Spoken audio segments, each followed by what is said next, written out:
मुंबईमध्ये सीएनजी पुरवठा विस्कळीत झालेला आहे आणि हा फटका सामान्य मुंबईकर आणि ठाणेकरांना सुद्धा बसलाय।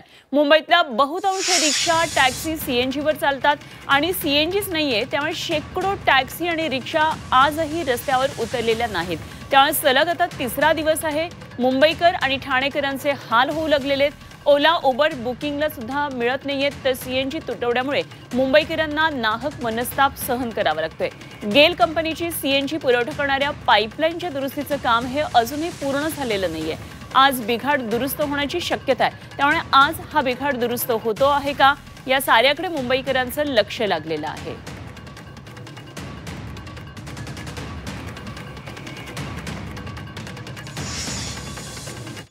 दोन दिवस गॅस मिळतच नाही। 4 वाजल्यापासून थांबलेलो आम्ही इकडे आणि आमची स्कूल बस आहे, स्कूल बसचे पण वांदे झालेले आहेत आणि एवढा प्रॉब्लेम दिलेला की प्रायव्हेट गाड्या टॅक्सी सगळ्यांचा बंदच आहे पूर्ण। किती तासांपासून तुम्ही इथे लाईनला? मी 4 वाजता, आता 3 तास होऊन गेले 4 वाजल्यापासून। काल दुपारी आम्ही लाईनमध्ये होतो, 6 तास उभे होतो, तरी पण पंप बंद होता, यांच्याकडून काही रिस्पॉन्स भेटत नाही। आणि आज सकाळी आम्ही 4 वाजता आलो आहे, अजून पण पंप बंद आहे। आमच्या हातावरचं पोट आहे, आम्ही करायचं काय? सरकारने आमच्याकडे लक्ष दिलं पाहिजे, अजिबात लक्ष न देत पंप वाढवा, लोकांना त्रास देऊ नका। आम्ही 8-8 तास उभे राहिलेलो आहे, आम्ही हातावरचं पोट आहे, आम्ही खाणार काय? आणि सरकारने लक्ष दिलं पाहिजे, तिकडे तुमचा गेलमध्ये काय प्रॉब्लेम झाला असेल तर तो तुम्ही तिकडे निपटावा ना। तशा प्रकारे सगळ्या संतप्त प्रतिक्रिया टॅक्सी चालक, रिक्षा चालकांच्या आहेत आणि अर्थातच सामान्य नागरिकांना याचा मोठा फटका बसतो आहे। आणि या संदर्भातली परिस्थिती जाणून घेऊया, आमचे प्रतिनिधी शुभम कोळी जोडले गेलेले। शुभम, ही सगळी परिस्थिती आहे, आज बिघाड दुरुस्त होईल अशा आशा आहेत, काय नेमके या संदर्भातले तपशील आहेत? निश्चित पाहिलं तर आजचा सीएनजी पंपावरचा फटकाचा सलग तिसरा दिवस आहे आणि तिसऱ्या दिवशी पाहिलं तर तिसऱ्या दिवशीही ठाणे शहरामध्ये मोठ्या रांगा ज्या आहेत सीएनजी पंपाच्या बाहेर आपल्याला लागलेल्या पाहायला मिळतील। तब्बल 2 ते 3 किलोमीटर ह्या रांगा ज्या आहेत त्या पसरलेल्या आहेत। अगदी सकाळपासून असेल किंवा मध्यरात्रीपासून असेल, अनेक रिक्षा चालक असतील, ओला उबेर चालक असतील, त्यांनी ह्या रांगा ज्या आहेत लावलेल्या आहेत आणि याचा मोठा फटका देखील जो आहे तो अनेकांना बसताना जो आहे तो पाहायला मिळतोय। अजून देखील पंपावरती जी आहे ती दुरुस्ती करण्यात आलेली नाहीये आणि याचा मोठा फटका शहरामध्ये असेल किंवा ठाणे शहरात असेल, मुंबईमध्ये असेल, मोठ्या प्रमाणामध्ये बसताना पाहायला मिळते।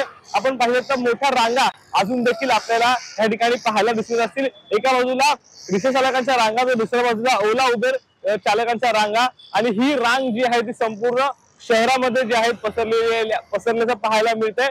ऑफलाईन पद्धतीचा हा सीएनजी पंप आहे आणि या ठिकाणी सीएनजी जो आहे तो उपलब्ध होत असल्याने जी आहे ही मोठी गर्दी सध्या ठाण्यातील या खोपट येथे असणाऱ्या सीएनजी पंपाच्या इथे पाहायला मिळते। माझ्यासोबत काही रिक्षा चालक देखील आहेत। दादा, कधीपासून लाईनमध्ये तुम्ही? 7 वाजेपासून। किती वेळ लागला? आता 1.5-2.5 तास झालं समजा। किती नुकसान होतंय?